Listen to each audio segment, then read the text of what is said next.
Updates చూస్తున్నాం. అమెరికాపై ఇప్పుడు shut down effect పడుతోంది. 10వ రోజు ఈ షట్ డౌన్ ఇలానే కొనసాగుతుండటంతో దాదాపు 4000 మంది ఉద్యోగులు ఉద్యోగాలు కోల్పోయారు. అక్కడ అట్ ద సేమ్ టైం పలు సంస్థలు కూడా మూతపడిపోయాయి. ప్రభుత్వ ఉద్యోగులకు జీతాలు రాక వాళ్ళంతా కూడా గగ్గోలు పెడుతున్నారు. వీసాలు ఎక్కడికక్కడ ఆగిపోయాయి. ఇప్పటికే నాసా లాంటి పెద్ద సంస్థలన్నీ కూడా మూతపడిపోయాయి. డెమోక్రాట్ల పైన ఒత్తిడి తెచ్చేందుకు ఇప్పటికే లే ఆఫ్ల ప్రక్రియను స్టార్ట్ చేసింది అక్కడ గవర్నమెంట్. షట్ డౌన్ ఎఫెక్ట్ తో ఇప్పటికే చాలా సంస్థలు మూతపడ్డాయి. వాటిలో నాసా కూడా ఒకటిగా కనిపిస్తోంది. అన్ని రంగాలపైన కూడా ఈ షట్ డౌన్ ఎఫెక్ట్ అనేది ఖచ్చితంగా కనిపిస్తోంది. జీతాలు రాకపోవడంతో ఉద్యోగులు కూడా గగ్గోలు పెడుతున్నారు. వీసాల ప్రాసెసింగ్ పై కూడా షట్ డౌన్ ఎఫెక్ట్ కనిపిస్తోంది. కొన్ని 2 కీలక బిల్లులకు వేర్వేరు ప్రతిపాదనలు వచ్చాయి. దానికి పట్టు విడవకుండా రిపబ్లికన్లు డెమోక్రేట్లు ఉన్నారు. దీని కారణంగానే షట్ డౌన్ ఎఫెక్ట్ అనేది కనిపిస్తోంది. అయితే దశాబ్దాల తర్వాత అమెరికాలో ఇటువంటి ఒక వాతావరణం మనం చూస్తున్నాము. అమెరికన్ గవర్నమెంట్ షట్ డౌన్ లోకి వెళ్ళిపోయింది. షట్ డౌన్ కారణంగా ఇప్పటికే 4000 మంది ఉద్యోగాలను కోల్పోయారు. ఇక ప్రభుత్వ ఉద్యోగులకు జీతాలు రాక వాళ్ళంతా కూడా గగ్గోలు పెడుతున్నారు. ఎన్నో సంస్థలు పెద్ద సంస్థలన్నీ కూడా మూసివేశారు. ఇక వీసా ప్రాసెసింగ్ పైన కూడా ఈ షట్ డౌన్ ఎఫెక్ట్ అనేది కనిపిస్తోంది. 2018-19 మధ్య కాలంలో దాదాపు 35 రోజుల పాటు షట్ డౌన్ ఎఫెక్ట్ కొనసాగింది. అనంతరం కూడా అమెరికాలో ఇటువంటి షట్ డౌన్ ఎఫెక్ట్ అనేది మళ్ళీ ఆ తర్వాత చూడలేదు. మళ్ళీ ఇప్పుడు 2025లో షట్ డౌన్ ఎఫెక్ట్ కొనసాగుతోంది. 10 రోజుల వరకు షట్ డౌన్ ఇప్పటి వరకు కొనసాగింది. మరి ఇది ఎన్ని రోజుల వరకు కొనసాగుతోంది అనేది చూడాలి. అయితే ఇక్కడ ఇప్పటికే ఉద్యోగుల లే ఆఫ్స్ అనేవి కొనసాగుతున్నాయి. షట్ డౌన్ కారణంగా లే ఆఫ్స్ అనేవి ఖచ్చితంగా ఉంటాయి అంటూ కూడా చెప్తున్నారు. తొలగింపు వార్తలను బడ్జెట్ ఆఫీస్ అధికార ప్రతినిధి కూడా ఇప్పటికే నిర్ధారించారు. ఇతర డీటెయిల్స్ ను కూడా ఆయన బయటపెట్టారు. షట్ డౌన్ కారణంగా చాలా మంది వరకు ఉద్యోగాలు కోల్పోయే అవకాశాలు ఉన్నట్టుగా తెలుస్తోంది. ఇప్పటికే 4000 మంది ఉద్యోగాలు కోల్పోయారు. అట్ ద సేమ్ టైం చాలా వరకు పెద్ద సంస్థలన్నీ కూడా మూతపడిపోయాయి. నాసా వంటి పెద్ద సంస్థ కూడా మూతపడిపోయింది. అయితే ఈ షట్ డౌన్ ఎఫెక్ట్ ఇప్పటి వరకు 10 రోజులుగా కొనసాగింది. ఈ రోజు 10వ రోజుగా కనిపిస్తోంది. ఇంకా ఎన్ని రోజులు ఈ షట్ డౌన్ అనేది కొనసాగుతుందో చూడాలి.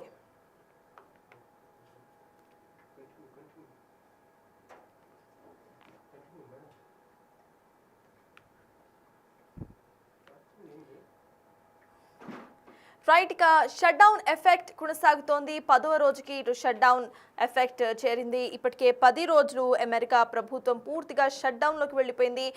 దీని కారణంగా 4000 మంది ఉద్యోగులు ఉద్యోగాలను కోల్పోయారు. లే ఆఫ్స్ అనేవి కొనసాగుతున్నాయి. ఇంకా లే ఆఫ్స్ కొనసాగే అవకాశం ఉంది. 4000 సంఖ్య ఇంకా భారీగా పెరిగే ఛాన్స్ కూడా కనిపిస్తోంది. ఇప్పటికే వీసాల మీద కూడా వీసా ప్రాసెసింగ్ మీద కూడా గవర్నమెంట్ షట్ డౌన్ ఎఫెక్ట్ కొనసాగుతుంది. 2013-14వ సంవత్సరంలో గవర్నమెంట్ షట్ డౌన్ అయింది. అప్పటి కాలంలో 35 రోజుల పాటు షట్ డౌన్ అనేది కొనసాగింది. ఇప్పుడు 10 రోజుల వరకు షట్ డౌన్ కొనసాగింది. ఇంకా ఎన్ని రోజులు కొనసాగుతుంది అనేది వేచి చూడాలి. అయితే మొత్తానికి అమెరికన్ ఎకానమీ మొత్తం కూడా స్తంభించిపోయింది. అమెరికన్ ఎకానమీతో పాటు ఇక్కడికి మనం చూస్తున్నాము 4000 మంది ఉద్యోగాలను కోల్పోయారు. గవర్నమెంట్ ఎంప్లాయీస్ కి ఉద్యోగాలు రాక వాళ్ళంతా కూడా గవర్నమెంట్ ఎంప్లాయీస్ కి సాలరీస్ రాక వాళ్ళంతా కూడా వేచి చూస్తున్న పరిస్థితి ఇక్కడ కనిపిస్తోంది. దీనికి సంబంధించిన మరిన్ని అప్డేట్స్ ను మా ఎగ్జిక్యూటివ్ ఎడిటర్ రామ్దాస్ అందిస్తారు. రామ్దాస్, చెప్పండి. ప్రజెంట్ మనం చూస్తున్నాము 10వ రోజు కొనసాగుతోంది షట్ డౌన్. ఇది ఇంకా ఎన్ని రోజుల వరకు కొనసాగే అవకాశం ఉందనుకోవాలి? అండ్ దీని ద్వారా ఎఫెక్ట్ అవుతున్న అక్కడ సివిలియన్స్ వాళ్ళ పరిస్థితి ఏంటి? అమెరికాలో ఈ షట్ డౌన్ ఎఫెక్ట్ చాలా సివియర్ గా ఉన్నట్టుగా మనకు అర్థమవుతుంది. ఫెడరల్ ఎంప్లాయీస్ తొలగింపు అనేది ఇక్కడ మాస్ ఫైరింగ్స్ చేపడుతున్నట్టుగా వైట్ హౌస్ వర్గాలకి చెప్తున్నాయి. ఎందుకంటే ద్రవ్య బిల్లుకు ఒకేలా డెమోక్రాట్లపై ఒత్తిడి తెచ్చేందుకు ప్రభుత్వం దగ్గర ఇంకో మార్గం లేనట్టుగా వైట్ హౌస్ ఓవల్ ఆఫీస్ చేస్తున్నారు. ఎందుకంటే శుక్రవారం నుంచి తొలగింపుల ప్రక్రియ మొదలైనట్టుగా బడ్జెట్ ఆఫీస్ డైరెక్టర్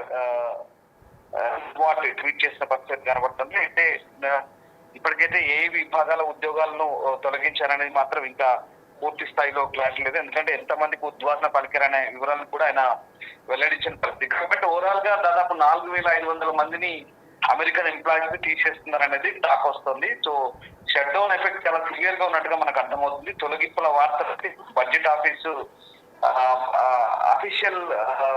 అఫీషియల్స్ కూడా ప్రస్తుతం దాన్ని ధృవీకరించారు. అయితే పూర్తి వివరాలు అయితే బయట పెట్టలేదు. అంటే షట్ డౌన్ కారణంగా అన్పెయిడ్ లీవ్ పై పంపిన ఫెడరల్ ఉద్యోగులకు ఆ కాలానికి సంబంధించి వేతనాలు చెల్లించమంటూ కూడా ట్రంప్ ఇప్పటికే స్పష్టం చేశారు. డెమోక్రాటిక్ నేతల బిల్లులకు ఆమోదం తెలవకపోతే అత్యవసరం కాని ఉద్యోగులను తొలగిస్తానని కూడా ఆయన ఇటీవల హెచ్చరించారు. అయినా డెమోక్రాట్లు దిగిరాకపోవడంతో ఉద్యోగులు తొలగింపు ప్రక్రియ షురు చేసినట్టుగా అధికారులు చెప్తారు. సో మొత్తం మీద అయితే ఇక్కడ రాజకీయ పరమైనటువంటి పట్టుబిడుపు కూడా మనకు కనిపిస్తుంది. ఎందుకంటే అమెరికాలో డెమోక్రాట్లు బడ్జెట్ బిల్లుకు సహకరించట్లేదు, అందుకే మేము ఉద్యోగాలు తొలగిస్తామంటూ ట్రంప్ చెప్తున్న పరిస్థితి. సో ఆ బడ్జెట్ బిల్లుకు సంబంధించి వీళ్ళు సహకరించకపోవడంతోనే లే ఆఫ్లు తప్పని పరిస్థితి. దాదాపు 4,500 మంది వరకు కూడా తొలగించాల్సిన పరిస్థితి వస్తుందంటూ చెప్తున్న పరిస్థితి. అంటే ఓవరాల్ ఇక్కడ డెమోక్రాట్లపై ఒత్తిడి పెంచే ప్రయత్నాన్ని ట్రంప్ చేసినట్టుగా మనకు అర్థమవుతుంది. రిపబ్లికన్ నుంచి ట్రంప్ ఉన్నారు, డెమోక్రాట్లు వాళ్ళకు ఆపోనెంట్స్ గా ఉన్నారు. మనం అంతేకాదు చాలా రాష్ట్రాల్లో ట్రంప్ నేషనల్ గార్డ్స్ ను కూడా దించుతున్నాడు. అక్కడ సెక్యూరిటీ రీజన్స్ కావచ్చు, ఇతరత్ర అంశాల పరీక్ష కూడా ఆయన ట్రంప్ గతం నుంచి కూడా అనేక సందర్భాల్లో డెమోక్రాట్లు తలపడుతున్న పరిస్థితి. మనకు శాన్ ఫ్రాన్సిస్కో చూసుకుంటే కనుక అక్కడ గవర్నర్ కి ఇక్కడ వర్సెస్ ప్రెసిడెంట్ అన్నట్టు కూడా చాలా సందర్భాల్లో వలసదారుల విషయంలో కూడా ఇమిగ్రెంట్స్ విషయంలో కూడా చాలా గొడవలు చోటు చేసుకున్నాయి. ఈ నేపథ్యంలో వరుసగా ఇట్లాంటి ఘటనలు మళ్ళీ బడ్జెట్ అంశం కూడా ఇక్కడ డెమోక్రాట్లు సహకరించలేదనే ఉద్దేశంతోనే దాదాపు 5,000 మందిని తొలగిస్తున్నట్టుగా మనకి ఇక్కడ అర్థమవుతుంది. సో ఏదేమైనప్పటికీ కూడా ఇప్పుడు వీళ్ళంతా కూడా మరి కోర్టుకు వెళ్తారా, ఏం చేస్తారని మాత్రం చూడాల్సింది. బట్ షట్ డౌన్ అనేది చాలా సివియర్ ఇంపాక్ట్ చూపిస్తుంది. ముఖ్యంగా ద్రవ్య లోటు బిల్లుకు సంబంధించి ఏదైతే ఉందో అక్కడ బడ్జెట్ బిల్లు, ఆ బడ్జెట్ బిల్లుకు వీళ్ళు సహకరించట్లేదని వీళ్ళు మొదటి నుంచి చేసినటువంటి ఆరోపణ. అందుకే ఉద్యోగస్తులు ఉద్యోగాలను కోల్పోవాల్సి వస్తుందంటూ ఓలా చెప్తున్న పరిస్థితి. సో ఆ రకంగా అంటే ఇది డెమోక్రాట్ ఆధారిత ప్రాసెస్ అని చెప్తున్నారు. అంటే ట్రంప్ ఏం చేస్తున్నాడు, ఇండైరెక్ట్ గా అపోజిషన్ వాళ్ళ వల్ల ఈ ఉద్యోగాలు పోతున్నాయంటే వాళ్ళపై నెట్టే ప్రయత్నం చేస్తున్నాడు. ఇంకా రాబోయే రోజుల్లో కూడా ఇవి సంఖ్య ఉండొచ్చు, ఇంకా ప్రకటిస్తామంటూ కూడా చెప్తున్న పరిస్థితి. మొత్తం మీద అమెరికా వ్యాప్తంగా అయితే ఆందోళన కొనసాగుతోంది. ఎందుకంటే ఉద్యోగాలు కోల్పోతే కనుక తమ పరిస్థితి ఏంటంటే చాలా మంది లోకల్ సిటిజన్స్ అంతా కూడా భయపడుతున్నారు. ట్రెజరీ డిపార్ట్మెంట్ కావచ్చు, department of health and human services కావచ్చు, ఐఆర్ఎస్ కావచ్చు, ఎడ్యుకేషన్ కావచ్చు, అలాగే కామర్స్ అంటే వాణిజ్యము, అలాగే హోమ్లాండ్ సెక్యూరిటీ, సైబర్ సెక్యూరిటీ, ఇట్లా అనేక ఏజెన్సీలు ఉద్యోగాల కోతలైతే జరుగుతున్నట్టుగా ఆఫీషియల్స్ చెప్తున్నారు. సో ట్రంప్ ఈ తొలగింపు ప్రక్రియ ఇంకా సివియర్ గా చేస్తే కనుక ఖచ్చితంగా దాదాపు 3 లక్షల మంది ఫెడరల్ సివిల్ ఎంప్లాయీస్ ఎవరైతే ఉన్నారో వీళ్ళంతా కూడా ఇప్పటికీ బయటికి పంపే ఛాన్స్ కనిపిస్తున్నట్టుగా అక్కడ అంతర్జాతీయ వార్తా సంస్థలు అయితే చెప్తున్నాయి. సో మొత్తం మీద అయితే ఎక్కడైతే డెమోక్రాట్ల పట్టుందో ఆ ప్రాంతాల్లో ముఖ్యంగా న్యూయార్క్ కావచ్చు, కాలిఫోర్నియా కావచ్చు, ఇలినాయిస్ ఇట్లాంటి ప్రాంతాలన్నింటిలో కూడా నిధులను కూడా స్తంభింపజేయాలి. అవసరమైతే డెమోక్రాట్లు ఎక్కడెక్కడ అధికారంలో ఉన్నారో ఆ స్టేట్ లో గవర్నర్లు ఉన్నారో వాళ్ళ దగ్గర కూడా నిధులను ఆపేయాలని కూడా ఇప్పటికే ట్రంప్ ఆదేశించారు. సో రకంగా ఈ ఏజెన్సీల నుంచి గవర్నమెంట్ ఏజెన్సీలు వాళ్ళు రిక్రూట్ చేస్తున్న ఎంప్లాయీస్ అందరూ కూడా తొలగించడంలో భాగంగా ఇవన్నీ చేస్తున్నాడు. దీని అంతటి కారణం డెమోక్రాట్ అంటూ వాళ్ళపై రుద్దే ప్రయత్నం చేస్తున్నారు. సో మొత్తం మీద పూర్తిగా అంటే ఇప్పుడు అమెరికాలో అయితే కొన్ని సేవలు అయితే స్తంభించే అవకాశాలు కూడా కనిపిస్తున్నాయి. ముఖ్యంగా ఆరోగ్యం అలాగే మానవ సేవల విభాగంలో కనీసం ఒక 1,000-1,500 మంది కూడా తొలగించే అవకాశం ఉన్నట్టుగా కూడా చెప్తారు. ఇప్పటికే యుఎస్ లో ఈ ఎడ్యుకేషన్ డిపార్ట్మెంట్ అనేది కూడా పూర్తిగా ఇప్పటికే ట్రంప్ ఎత్తేసారు. అట్లాగే ఎలిమెంటరీ, సెకండరీ ఎడ్యుకేషన్ డైరెక్టర్ స్థాయి అధికారులందరినీ కూడా తొలగిస్తున్నట్టుగా తెలుస్తుంది. ఇక కమ్యూనికేషన్స్ అలాగే అవుట్ రీచ్ కార్యాలయం నుంచి కూడా దాదాపు డజన్ల సంఖ్య ఉద్యోగాలు తొలగిస్తున్నారు. అంతేకాదు హోమ్లాండ్ సెక్యూరిటీ విభాగమైనటువంటి సైబర్ సెక్యూరిటీ, ఇన్ఫ్రాస్ట్రక్చర్ సెక్యూరిటీ ఏజెన్సీలో కూడా లే ఆఫ్ నోటీసులు జారీ చేస్తున్నట్టు తెలుస్తుంది. సో మొత్తం మీద ఈ చర్యలన్నీ కూడా అమెరికాలో ఇప్పుడు అంటే పౌరులకు ఉద్యోగ భద్రతని ఒక రకంగా ప్రశ్నార్థకంలో పడేసిన పరిస్థితి, ఒక రకంగా ఉద్యోగ భద్రతని ఏం చేస్తుందనే ఒక మీమాంసలో కొనసాగుతున్నారు.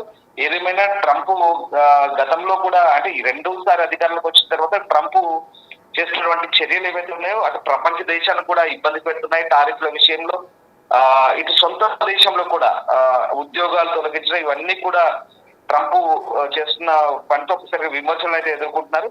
బట్ ఇంకా చూడాలి, ఇంకా ఎలాంటి 4-5 రోజుల్లో మరికొన్ని తొలగింపులు కూడా ఉండొచ్చు అంటూ ట్రంప్ ఇండైరెక్ట్ గా హెచ్చరిస్తున్నారు. ఇది ఇలాగే కొనసాగితే ఇంకా ఎక్కువ సంఖ్యలో ఉద్యోగాలు కోల్పోయే అవకాశం ఉన్నట్టుగా కూడా అర్థమవుతుంది. సో ప్రజల వైపు నుంచి ఎట్లాంటి స్పందన ఉంటుంది, ముఖ్యంగా ట్రంప్ తీసుకున్న డిసిషన్ తో మరి అమెరికాలో ఎట్లాంటి రియాక్షన్స్ ఉంటాయని మాత్రం వేచి చూడాల్సింది. ఏదేమైనా అమెరికాలో ప్రస్తుతానికి అయితే చాలా వరకు ఉద్యోగులు ఈ షట్ డౌన్ కారణంగా లే ఆఫ్స్ తీసుకుంటున్నారు. లీవుల్లో ఉన్న వాళ్ళకు కూడా ఎట్టి పరిస్థితుల్లో ఆ పేమెంట్స్ కూడా ఇచ్చేలేదని చాలా కరాఖండిగా ట్రంప్ చెప్తున్న నేపథ్యంలో మరి అమెరికాలో ఉద్యోగ భద్రత కరువైందన్న దానికి ఈ జరుగుతున్న పరిణామాలు ప్రస్తుతం ఒక ఉదాహరణగా మనం చెప్పుకోవచ్చు. Yes, thank you Ram Das. మొత్తానికి ప్రజెంట్ మనం చూస్తున్నాము ఇటు ఇప్పటికే 10 రోజుల వరకు అమెరికా షట్ డౌన్ కొనసాగుతోంది 10వ రోజు ఇవాళ అయితే ఇంకా ఈ షట్ డౌన్ ప్రక్రియ కొనసాగే అవకాశం కనిపిస్తోంది. డెమోక్రాట్లు కానీ రిపబ్లికన్లు కానీ ఎవరు కూడా వెనక్కి తగ్గని పరిస్థితి మనం ఇక్కడ చూస్తున్నాము.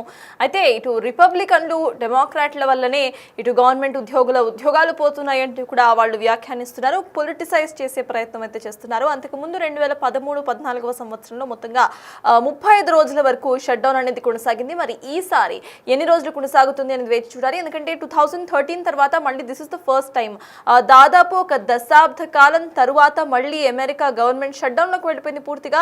అయితే రిపబ్లికన్లు డెమోక్రాట్లు ఇరువురు కూడా ఈ రెండు బిల్లులకు సంబంధించి ఎవరు వెనక్కి తగ్గని పరిస్థితి ప్రెసెంట్ చూస్తున్నాం. సో దీనికి సంబంధించి ఉద్యోగులు ఇటు పెద్ద కష్టపడుతున్నారు. బికాజ్ ఇప్పటికే 4,000 మంది ఉద్యోగాలు పోయాయి. ఇక పలువురికి ఇప్పటి వరకు శాలరీస్ క్రెడిట్ అవ్వక వాళ్ళందరూ కూడా ఇబ్బందులు పడుతున్నారు. మరి దీనికి సంబంధించి గవర్నమెంట్ ఇప్పటికైనా ఎవరో ఒకళ్ళు వెనక్కి తగ్గే ప్రక్రియ ఏమైనా ఆలోచిస్తారా, లేకపోతే ఈ రెండు బిల్లులకు సంబంధించి ఇలానే ఈ షట్ డౌన్ కొనసాగిస్తారా అనేది అమెరికన్ గవర్నమెంట్ డిసైడ్ చేయాలి.